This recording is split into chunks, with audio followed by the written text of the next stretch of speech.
오늘 우리에게 주신 하나님의 말씀은 요한복음 6장 22절부터 40절까지의 말씀입니다.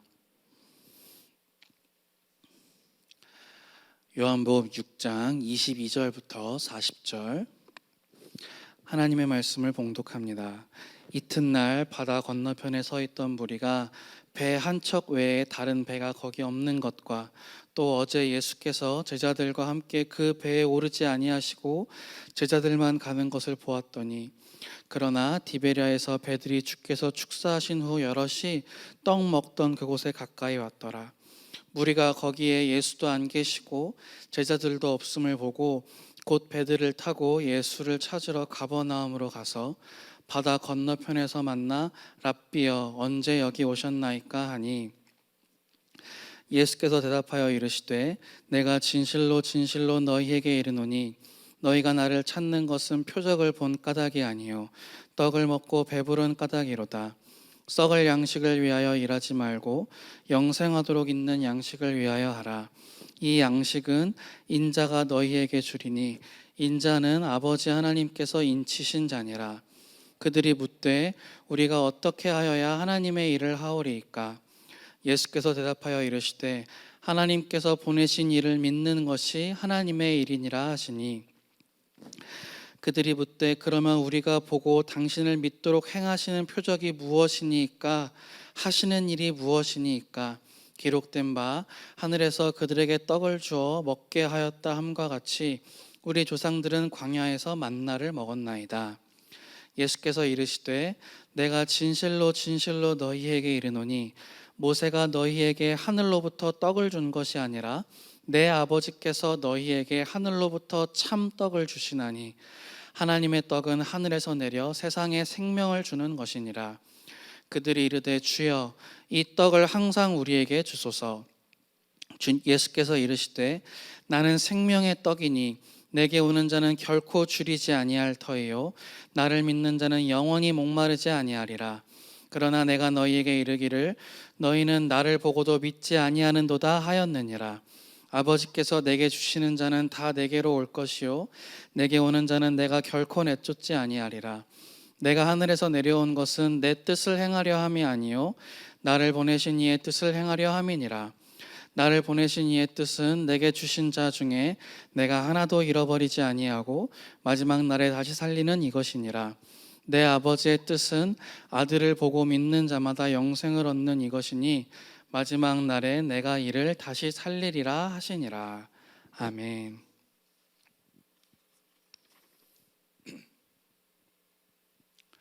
이제 요한복음 6장에서 처음에 이 디베랴 바다, 요한복음에는 디베랴 바다라고 나오지만 우리에게 조금 더 익숙한 지명으로는 이제 갈릴리 바다죠.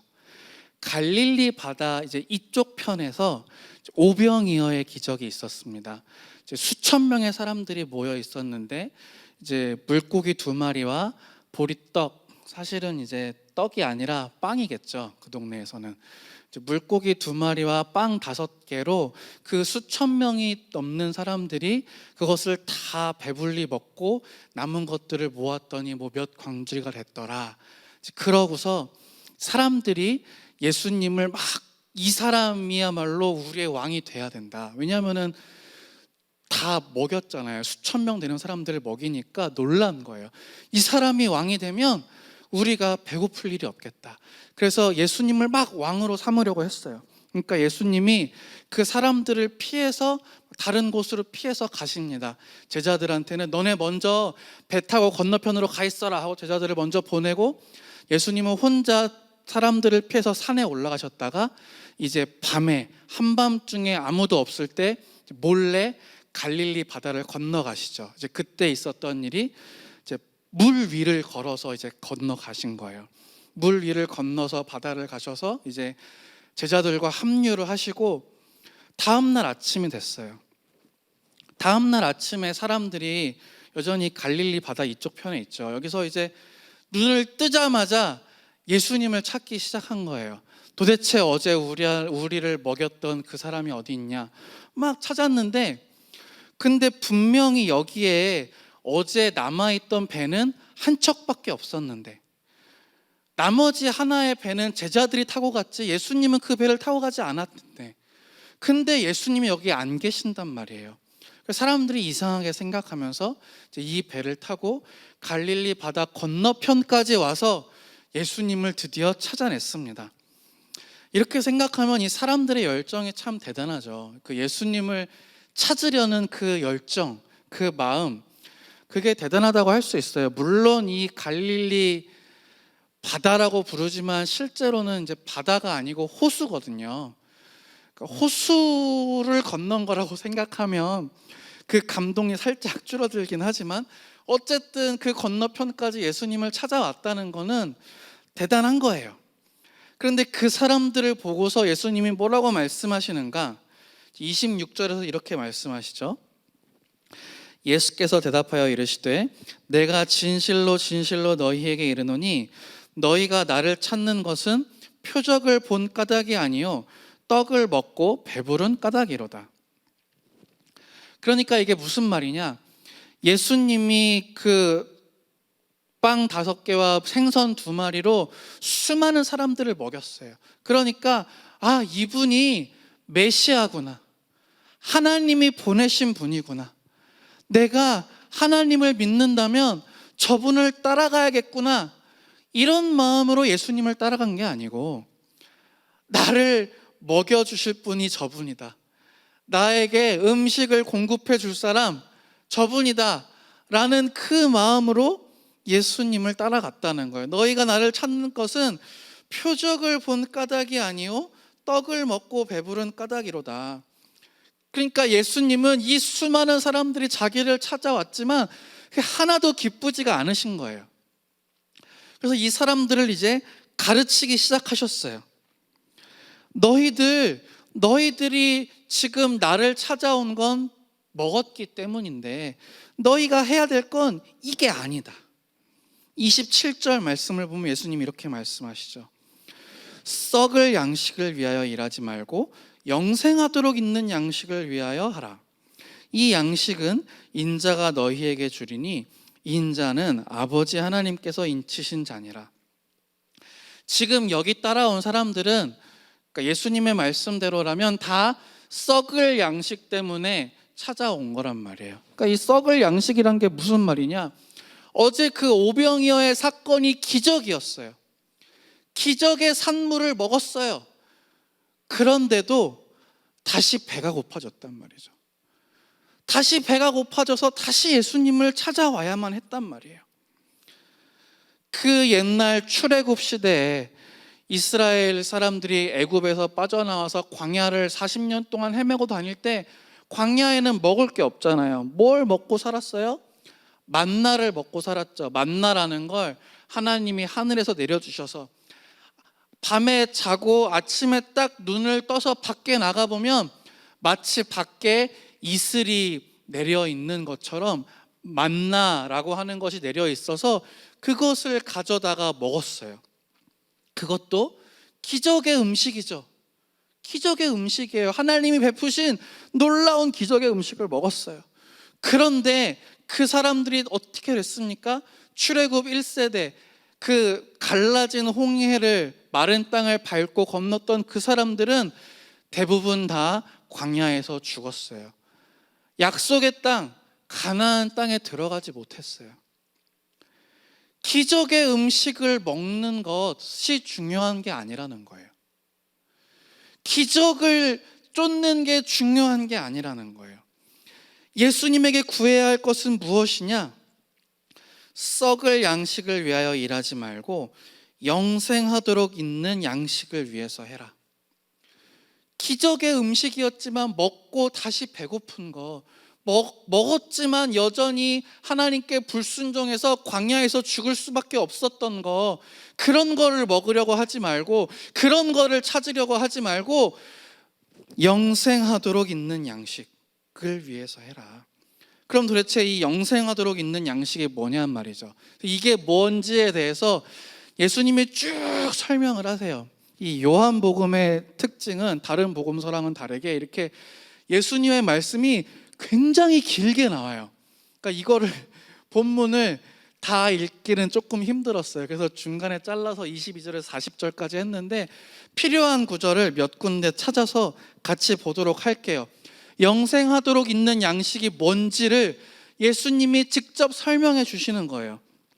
32절, 33절을 보면 이렇게 말씀하시죠. 이제 내가 진실로 진실로 너희에게 이르노니 모세가 너희에게 하늘로부터 떡을 준 것이 아니라, 이거는 만나를 얘기하는 거잖아요. 내 아버지께서 너희에게 하늘로부터 참떡을 주시나니 하나님의 떡은 하늘에서 내려서 세상에 생명을 주는 것이다. 하나님이 하늘에서 세상에 생명을 주는 참떡을 내려주신다는 거예요. 그게 뭐냐? 35절 말씀을 같이 읽어보겠습니다. 시작. 예수께서 이르시되 나는 생명의 떡이니 내게 오는 자는 결코 줄이지 아니할 터이요 나를 믿는 자는 영원히 목마르지 아니하리라. 하나님이 하늘에서 내려서 세상에 생명을 주는 참떡, 그게 뭐예요? 바로 예수님 자신을 말하는 거라는 거예요. 예수 그리스도. 그래서 예수님이 이렇게 말씀하시잖아요. 내가 생명의 떡이다. 나는 생명의 떡이다.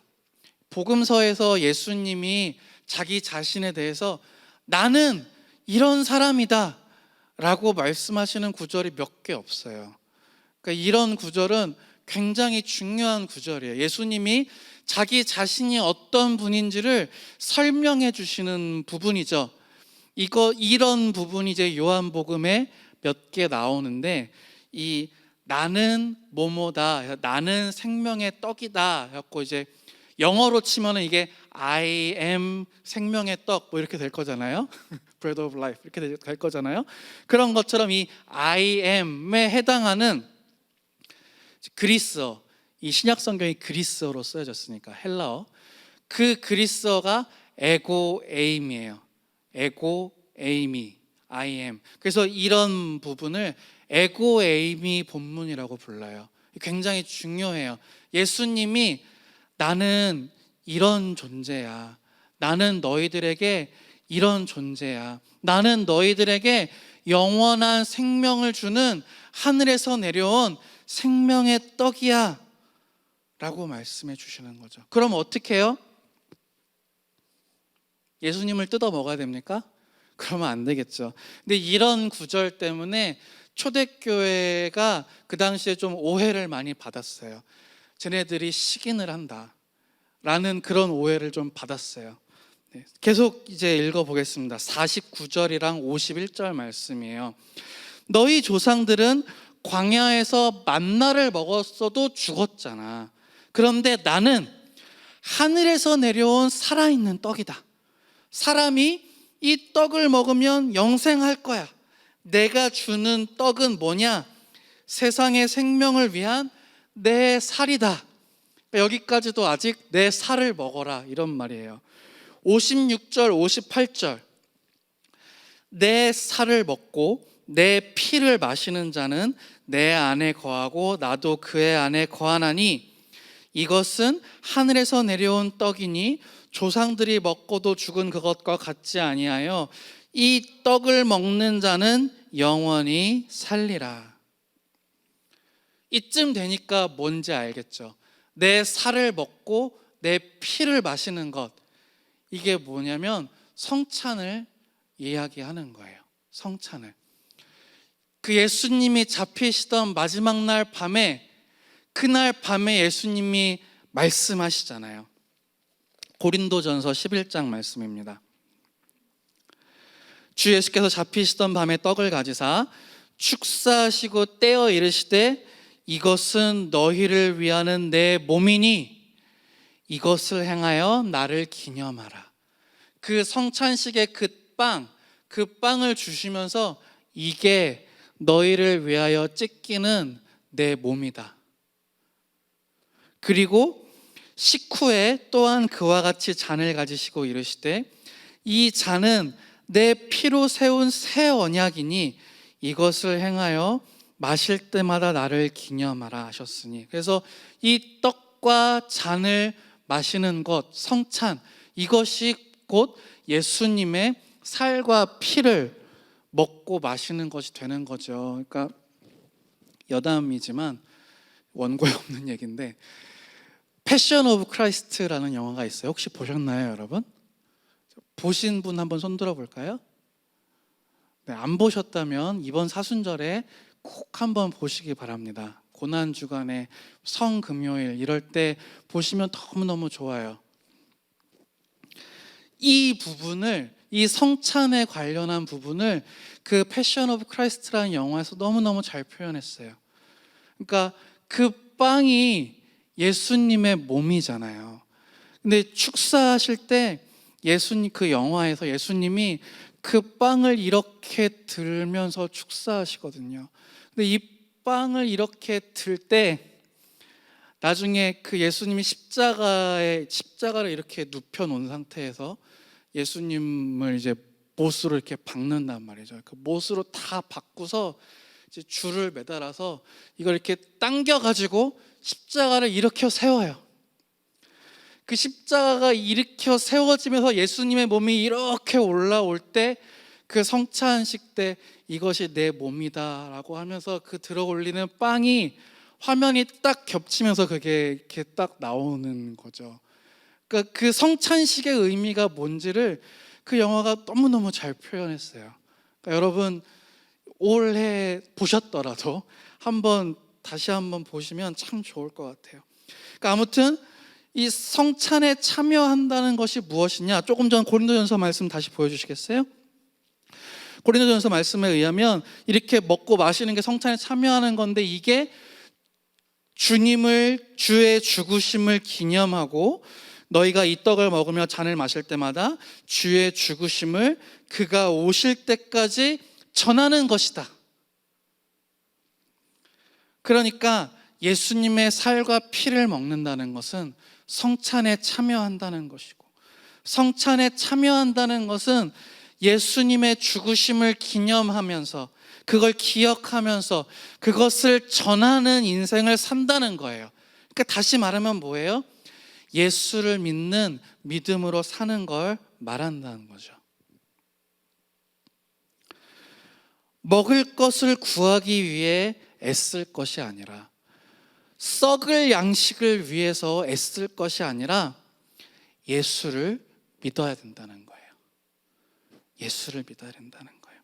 그런데 우리가 가지고 있는 그 관념에서는 먹을 것을 위해서 일해야 되는 것이 너무나 당연하지 않습니까? 다 각자가 직장을 가지고 노동을 해서 그 일한 대가를 받아가지고 그걸로 우리가 먹고 살아야 하지요. 네, 일하지 않는 자는 먹지도 말라, 뭐 이런 말도 있잖아요. 당연한 이야기인데 왜 이렇게 말씀하시는가?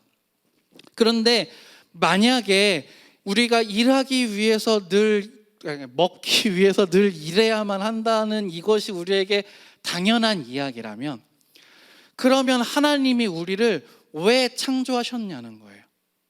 하나님이 우리를 창조하실 때 너가 살기 위해서는 일해야 되니까 가서 일해서 그걸로 먹고 살다 와라, 이런 마음으로 하나님이 우리를 창조하셨냐는 거죠. 창세기 3장 19절을 봅시다. 창세기 3장 19절은 아담과 하와가 에덴 동산에서 선악을 알게 하는 나무의 열매를 따먹고 나서 이제 하나님한테 이제 그 후속 조치를 받는 과정인데, 그 중에 한 말씀이에요. 내가 흙으로 돌아갈 때까지 얼굴에 땀을 흘려야 먹을 것을 먹으리니, 네가 다시 흙으로 돌아갈 때까지 얼굴에 땀을 흘려야 먹을 것을 먹을 것이다. 이건 뭐냐? 죄의 결과라는 거예요. 죄의 결과라는 거예요. 그 전까지는 아담은 그런 삶을 살지 않았어요. 에덴 동산에서 하나님이 베풀어 주신 것을 무엇이든지 마음껏 먹으며 살았죠. 그런데 죄를 지어서 에덴 동산에서 쫓겨나면서 이제는 일을 해야지 먹을 수 있어, 이렇게 된 거예요. 하나님이 처음부터 사람을 생활고에 시달리게 지으신 게 아니라는 거예요. 이것이 죄의 결과라면 우리가 예수 그리스도를 믿음으로써 죄의 모든 속박으로부터 자유로워지잖아요. 그러니까 이제는 예수를 믿는 사람, 복음으로 자유로워진 사람은 이래야 먹을 것을 먹을 수 있다라고 하는 그 굴레에서 벗어나게 된다는 거예요. 물론 이게 그러니까 일하지 않아도 놀고 먹을 수 있다라는 뜻은 아니에요. 네. 마태복음 11장 28절부터 30절까지의 말씀을 같이 읽어보겠습니다. 28절 말씀은 누구나 다 아는 말씀이지만 29절, 30절 말씀이 사실은 더 중요한 말씀이에요. 같이 읽어보겠습니다. 수고하고 무거운 짐진 자들아 다 내게로 오라. 내가 너희를 쉬게 하리라. 나는 마음이 온유하고 겸손하니 나의 멍에를 메고 내게 배우라. 그리하면 너희 마음이 쉼을 얻으리니 이는 내 멍에는 쉽고 내 짐은 가벼움이라 하시니라. 우리가 원래 지고 있던 짐, 원래 메고 있던 멍에, 그게 바로 죄의 멍에예요. 죄의 짐을 우리가 지고 살고 있었어요. 그게 그 결과가 우리가 먹고 살기 위해 일해야 하는 거죠. 그런데 하나님께로 가면 그 짐에서는 해방이 되고 어떻게 됩니까? 하나님이 주시는 멍에를 메게 된다는 거예요. 하나님이 주시는 짐을 지게 된다는 거예요. 그런데 그게 우리가 원래 지고 있었던 세상의 짐, 죄의 멍에보다 쉽고 가볍다는 거죠. 먹기 위한 노동으로부터 자유로워진다는 것은 일을 안 해도 된다는 것이 아니라 썩을 양식이 아닌 영생하도록 있는 양식을 위해서 일할 기회를 받게 된다는 거예요. 다시 말해서 하나님을 위한 일을 할 기회를 받는다는 거죠. 에덴 동산에서처럼 아담이 하나님이 시키신 거, 너 여기 동물들 이름을 다 지어라. 동물들 이름 지으라니까 쉬워 보이죠, 여러분? 이 세상에 동물이 얼마나 많은지 아십니까? 그 동물들 이름을 원래 없었던 데서부터 새롭게 지으려면은 수만 개의 이름을 생각해낸다는 것은 정말 어마어마한 상상력의 노동이죠. 아무튼 간에 하나님이 맡기신 일을 하고 그리고 하나님이 베푸신 것을 먹는 거죠. 하나님의 일을 할 수 있다는 거예요. 그래서 사람들이 물어봅니다. 28절, 여러분의 마음속에 있는 거랑 똑같은 걸 물어볼 거예요. 뭐냐? 그들이 묻되 우리가 어떻게 해야 하나님의 일을 할 수 있습니까? 예수님이 뭐라고 말씀하시는가? 하나님께서 보내신 일을 믿는 것이 하나님의 일이다. 하나님이 보내신 이 예수 그리스도를 믿는 것이 하나님의 일이다. 물론 믿는다는 것은 언제나 믿음은 그냥 믿기만 하는 것을 말하는 게 아니에요. 믿어서 그 믿음대로 사는 것, 그게 하나님의 일인 거죠. 믿음대로 사는 것. 믿음대로 사는 사람은 하나님의 뜻, 예수님의 뜻대로 살게 돼 있는 거거든요. 그래서 이것을 정리하는 말씀이 무엇이냐? 마태복음 6장에 나오는 거예요. 그런즉 너희는 먼저 그의 나라와 그의 의를 구하라.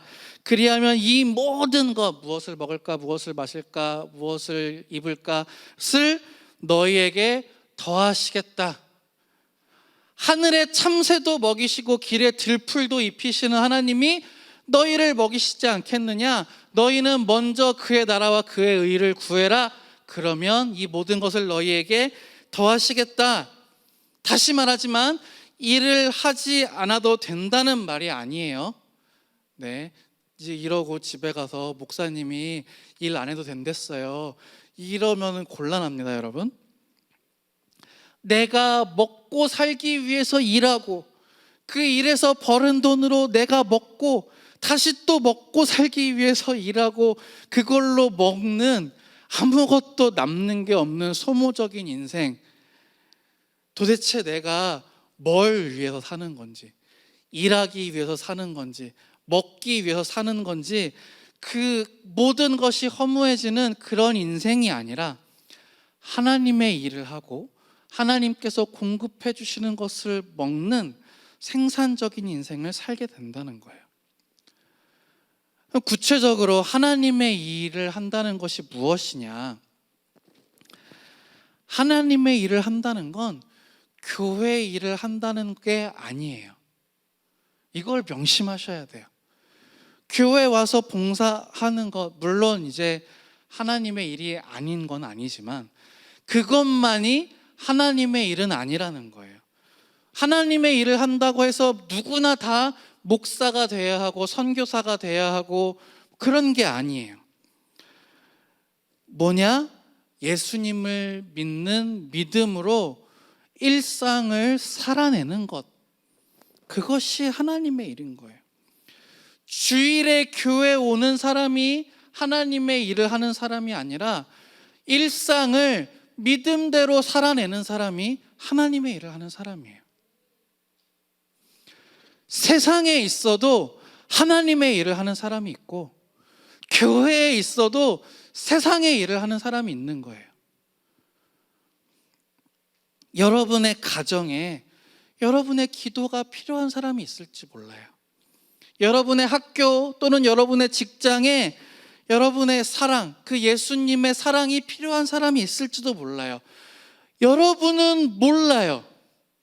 그런데 하나님은 아세요.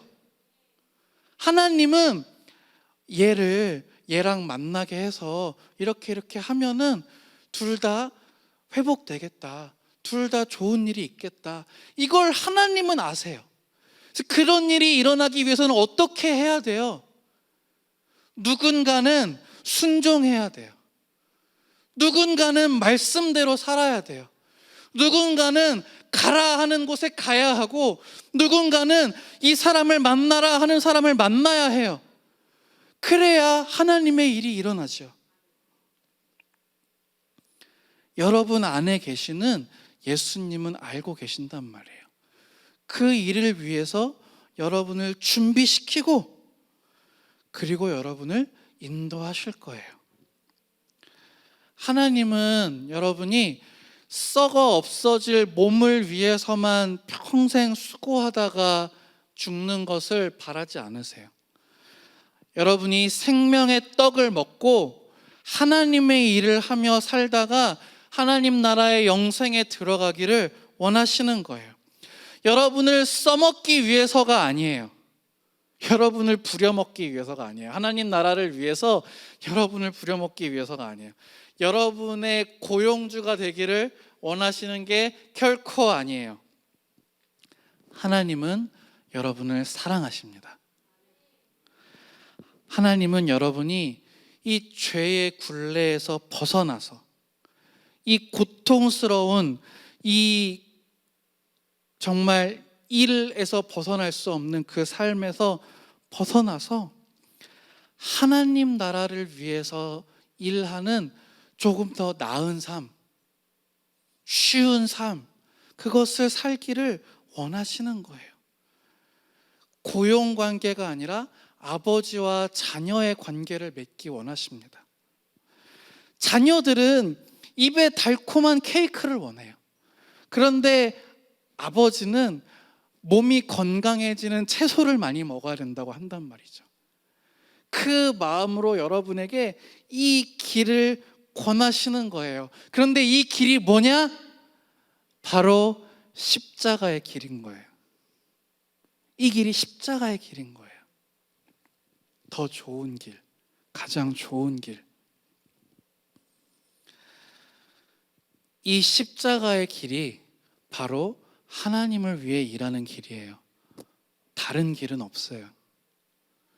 하나님 나라의 일은 부업으로 할 수 있는 게 아니에요. 투잡으로, 취미생활로 할 수 있는 게 아니에요.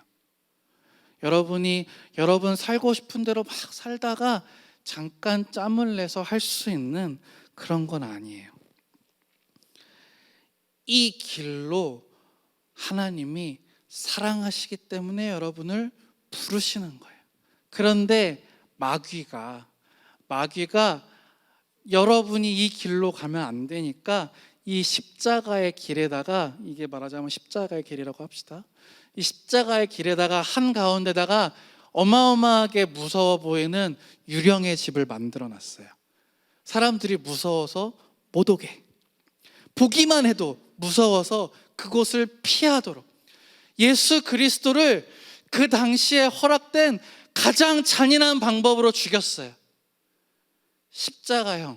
십자가형에 처해지기 전에도 어마어마한 채찍과 매질로 엄청난 고문을 가했어요. 그렇게 우리 모두의 머릿속에 그 이미지를 박은 거예요. 십자가의 길은 고통스럽고 죽음이 있고 절대 가고 싶지 않은 곳이다. 절대 가서는 안 되는 곳이다. 그런 이미지를 우리 모두에게 심어준 거죠. 그런데 여러분, 이 길 한가운데 유령의 집을 세웠다고 해서 이 길이 가는 곳이, 목적지가 달라지는 게 아니에요. 길의 경로 중간에 없던 터널이 생기고 없던 다리가 생기고 또는 다리가 철거돼서 없어진다고 해도 그 길의 목적지가 달라지는 게 아니죠.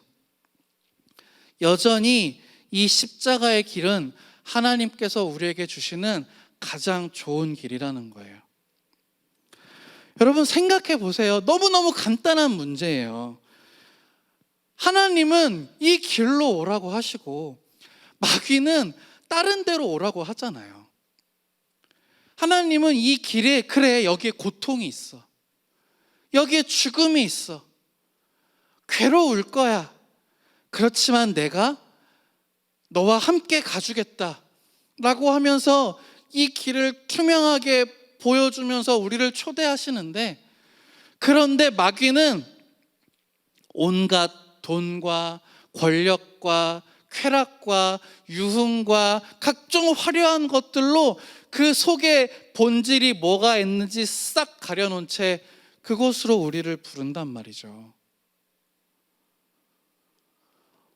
어느 쪽이 우리를 위한 길이겠습니까, 여러분? 마귀가 우리를 천국으로 인도하고 하나님이 우리를 죽음으로 인도하겠습니까? 아니란 말이에요. 하나님이 우리를 위해 자기의 생명을 십자가에 내어주신 그 하나님, 우리를 사랑하시는 하나님이 우리를 천국으로, 생명으로 인도하려고 하시는 거고, 마귀는 우리를 끌고 가서 노예 삼으려고 하는 거죠. 십자가의 길이 여러분 고통스럽고 괴로워 보입니까? 그 밖은 진짜 지옥이에요. 그 길 밖은 진짜 지옥이에요. 여러분 이걸 잊지 마세요. 십자가의 길 외에는 우리가 살 수 있는 곳이 없어요. 그리고 십자가의 길이 아무리 무섭고 두려워 보여도 여러분 겁낼 필요가 없어요. 왜냐하면 우리는 절대로 혼자가 아니거든요. 시편 23편 4절 말씀입니다. 우리 같이 읽어보겠습니다. 내가 사망의 음침한 골짜기로 다닐지라도 해를 두려워하지 않을 것은 주께서 나와 함께 하심이라. 주의 지팡이와 막대기가 나를 안위하시나이다. 주님께서는 말씀하셨습니다. 내가 너희를 결코 고아와 같이 내버려 두지 않겠다. 우리가 이 십자가의 길에 있는 동안 주님께서는 결코 우리를 혼자 두지 않으세요.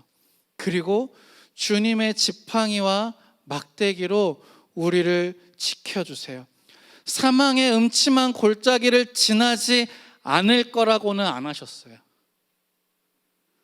사망의 음침한 골짜기를 지나겠지만, 그렇지만 내가 너를 지켜주겠다.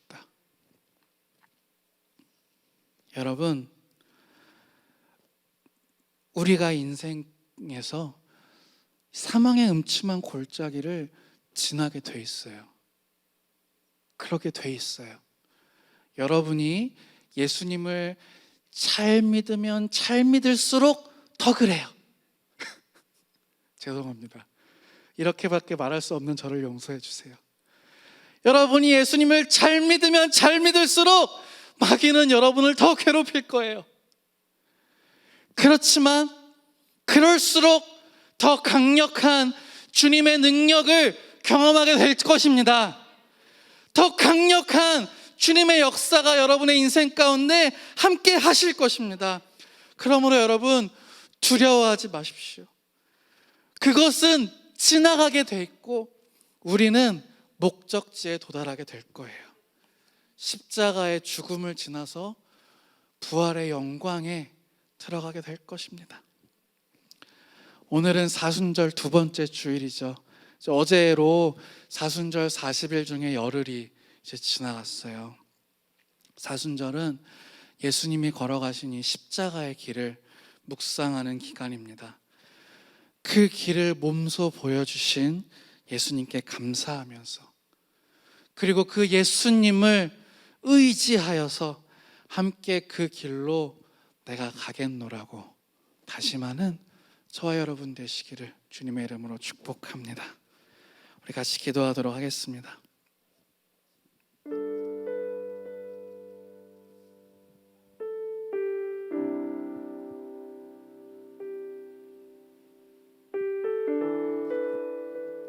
하나님, 우리 안에 두려움이 있습니다.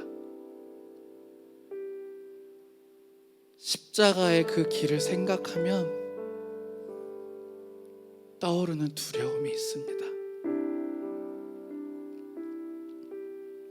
그렇지만 우리가 그 길의 그 고통,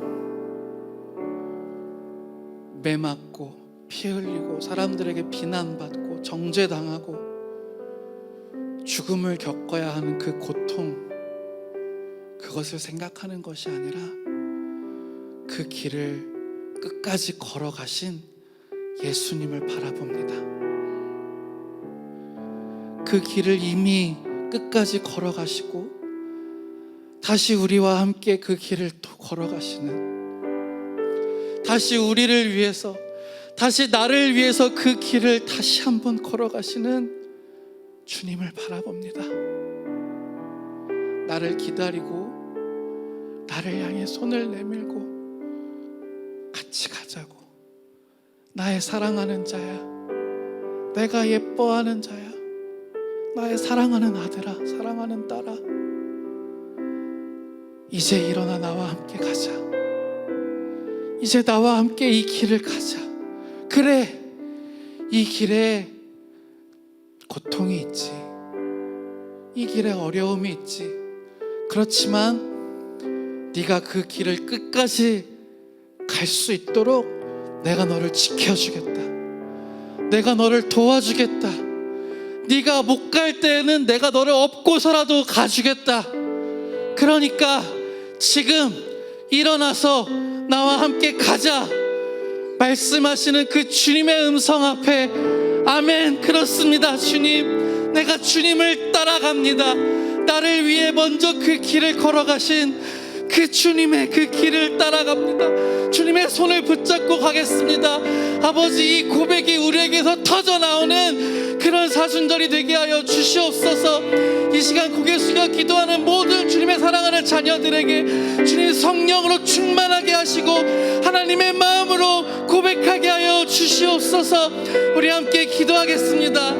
아버지 하나님, 그렇습니다. 주님, 우리들에게 하나님의 마음을 부어 주시옵소서. 아버지, 그 두려움과 고통을 이기는 아버지 하나님, 하나님의 마음을 부어 주시옵소서. 아버지 하나님, 모든 것을 보여주시고 그것 때문에 우리가 떠나갈 것을, 두려워서 피할 것을 감수하시면서도 우리에게 모든 것을 솔직하게 성실하게 보여주시며 여전히 그 하나님의 사랑으로 당신의 그 피 묻은 손으로 우리를 부르시는 주님의 그 음성 앞에 아버지 하나님, 우리가 감사함으로 나아가게 하여 주시옵소서. 주님, 우리를 위해 생명을 내어주신 그 예수 그리스도의 사랑 앞에 아버지 하나님, 우리가 감사하며 그 주님을 찬양하며 그 주님의 손을 의지하며 아버지, 우리가 그 십자가의 길을 걸어가게 하여 주시옵소서. 아버지, 우리가 어디에서 주님을 만날 수 있겠습니까? 어디에서 주님을 경험할 수 있겠습니까? 우리를 찾아와서 주님께서 걸어가시는 그 십자가의 길 위에서 주님을 만날 줄로 믿습니다. 아버지 하나님, 우리가 인생 가운데 사망의 골짜기를 만나게 되겠지만, 그렇지만 그것보다 더 크시고 위대하신 주님의 능력을 또한 경험하게 될 줄로 믿습니다. 아버지, 그 사망의 골짜기가 얼마나 두렵고 무섭고 괴로운 것이라고 할지라도 우리와 함께 계시는 그 주님의 권능이 그 무엇보다 더 크고 강력하심을 우리가 믿음으로 고백합니다. 아버지 하나님, 우리가 이 믿음으로 주님 앞에 나아가게 하여 주시옵소서. 주님, 이 고백을 우리들에게 허락하여 주시옵소서. 아버지, 그렇습니다. 주님, 우리는 그 고통이 얼마나 큰지, 그 두려움이 얼마나 큰지, 그것이 얼마나 괴로울지 그것을 생각하지만, 아버지 하나님, 우리를 지키시고 우리와 함께 계시는 예수 그리스도의 능력이 그것보다 훨씬 더 크심을 아버지 하나님, 우리가 믿음으로 고백하게 하여 주시옵소서. 나의 힘과 나의 의지가 아니라 크신 예수님의 능력과 사랑을 의지하여 우리가 그 길을 가기로 주님 앞에 믿음으로 결단하며 나아가오니, 주님, 우리를 지켜주시고 인도하여 주시고 마침내 그 길의 목적지에 도착점에 도달할 수 있도록 주님 역사하여 주시옵소서. 이 사순절 기간 십자가의 길을 묵상하며 그 길을 함께 걸어가겠노라는 믿음의 고백이 날마다 흘러넘치는 귀한 사순절이 되게 하여 주시옵소서. 감사드리며 이 모든 말씀 살아계신 우주 예수 그리스도의 이름으로 기도합니다. 아멘.